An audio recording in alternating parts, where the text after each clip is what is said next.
you are doing everything right.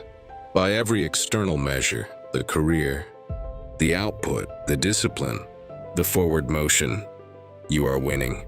And yet, alone, quietly, late at night or early in the morning before anyone else is awake, there is a feeling you can't fully explain. Not sadness exactly, not failure. Something more like a low, persistent hunger that nothing you accomplish ever quite satisfies. Henry David Thoreau called this the quiet desperation. He wrote it in 1854, and somehow it has never been more accurate than right now.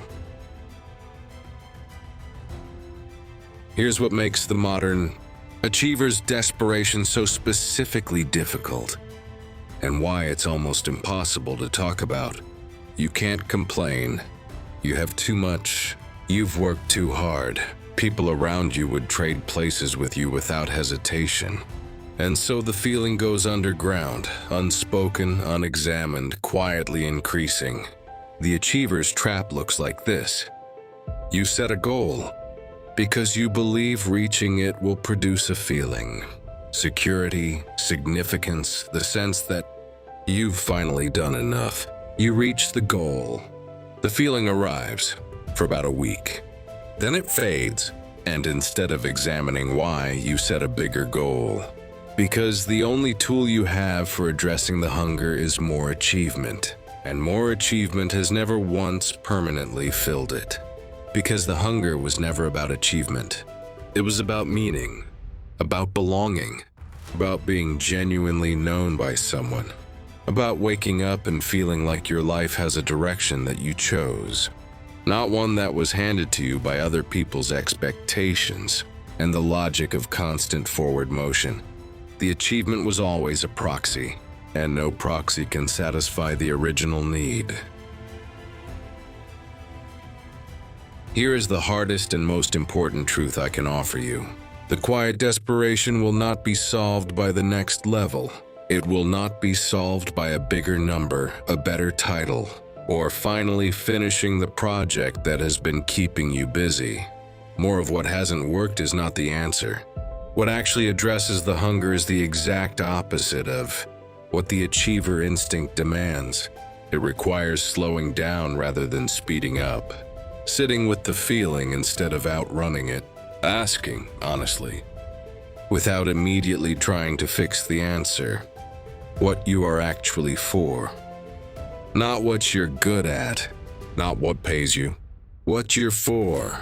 And it requires the courage to grieve the version of your life that you've been building for other people, the one you've been achieving toward, and begin, slowly and imperfectly, to build toward yourself. 3 honest starting points, not quick fixes, but real directions.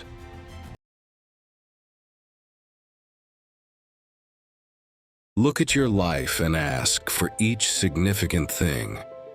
Did I choose this because it matters to me, or because it was the logical next step, or because someone expected it, or because it was available and I was good at it? You may find that very little of what you've built was chosen.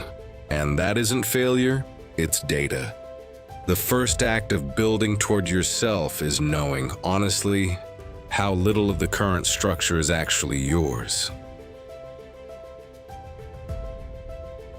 The next time you set a goal before you commit, ask, what feeling am I hoping this produces?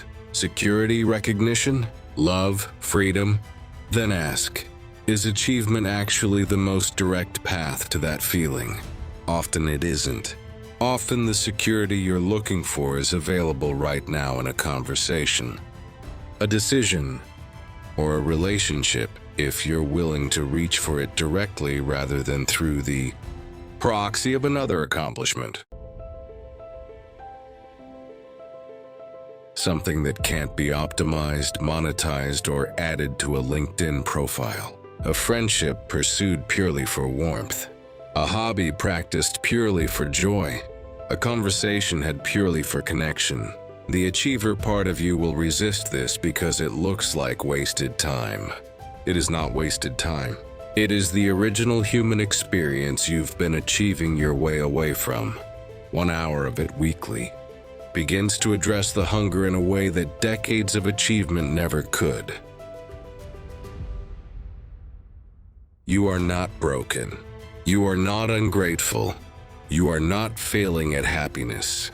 You are a fully functioning human being who was handed a set of tools, achievement, discipline, forward motion, and told that they were the answer to every question. They are not. They are part of the answer. But the rest of it lives somewhere quieter, somewhere that ambition has been talking over for years. The hunger you feel is not a flaw. It is an invitation to stop building for a moment, to look at what's already here and to ask honestly, is this the life I'm choosing, or just the one I've been running toward?